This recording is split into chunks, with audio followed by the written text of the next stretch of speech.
Ole, masay ka channel here to te in zawai chi bai ka bu ka cheu. Wini hian topic poi mo em mai kan ngai thau le do na. Un takin kan lo ngai thado ne. Kha tai de kan ela. Ila pangi kan soi don chu. A shia ta maro chu inge sextortion. Ki ai ta ki tam zo kin kan chelo mai the o me. Tin a shia te po kan mai the a. Wini hian sextortion chu inge ni a. Tin eng ting inge kal mang ti hi. Ngay thao hậu còn tùm đồ này phát sinh ra chuan inge sextortion chu inge sextortion kan ti chuan toy zong chuan in boom na chi khat ni scamming chi khat ni online kal tang in boom na ni a tin eng mangin nge chung chu a thlen thin eng kal tang nge thlen thin online na po a luwa thin a luwa bi kan ti chuan heng Facebook kan ti te WhatsApp kan ti te Instagram kan ti ang chi te heng a hian heng sextortion hi a luar bi ka than chu SMS te han ti don SMS te chuan video call te thei lo tin enge mo thei lo limitation kha tam lo tu ka kha bang khan heng video call te thei thalak engkim in thon thei eng chi hian sextortion kan ti hi ana sa em ani tin top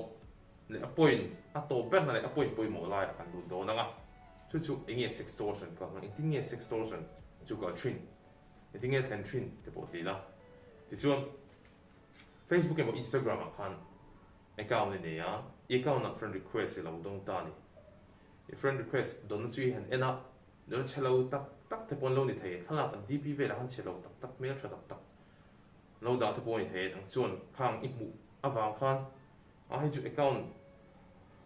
an nei tu chu a chelo he me ti awanga i ro accept khan ani chuan message aron thon nga lang chenga messenger te pon thei message aron thon che anga ti chuan hi ti mo la ani nga ti ra chuan ian reply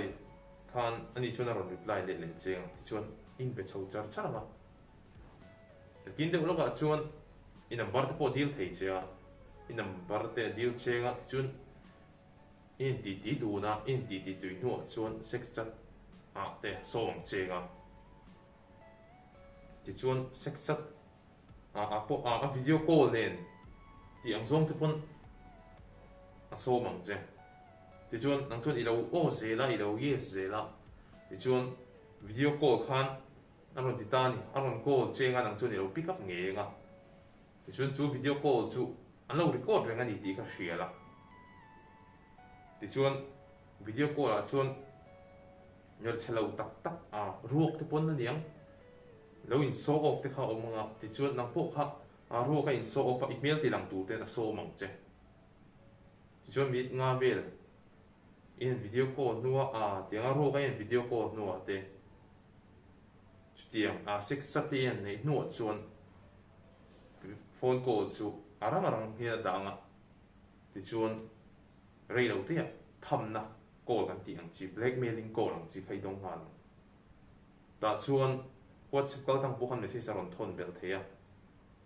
video an lo record a kha a screen an lo record a screen thil theng email alan nang ang chi kha aron thon chenga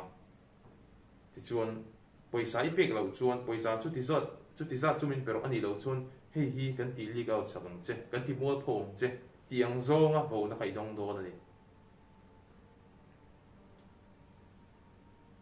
phone call anon vo chenga tin WhatsApp at po ni ang chen thapat em khani om do nei lang chu ngai chu ni sextortion akal ma kan ti a sextortion nai chu khatia nga in boom na kha ani in blackmailing kha sextortion kan ti chu ni a tin heng sextortion hi kan chunga lo theng palani chuan Mizoram bi ka chuan so khatla kan kal phei chuan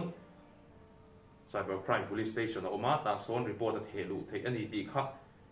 ta ila kan thian te kan u le nau te heng sextortion to victim kan lo mani chuan hanin ta ila cybercrime police station na report he ani ti ha kan soi du buka tin heng van do na le ti pol thil tu hi ka mitin mai chunga theng the ni wangin friend request kan don konga te message kan don konga te phone call kan don konga te a begin video call kan don konga te kan film kur anga le ani ti kha atom na kan soi del du buka oleh tihan boy ni kan video su kan tu tok mai nga video dang le topic dang nen ke mule thap do nia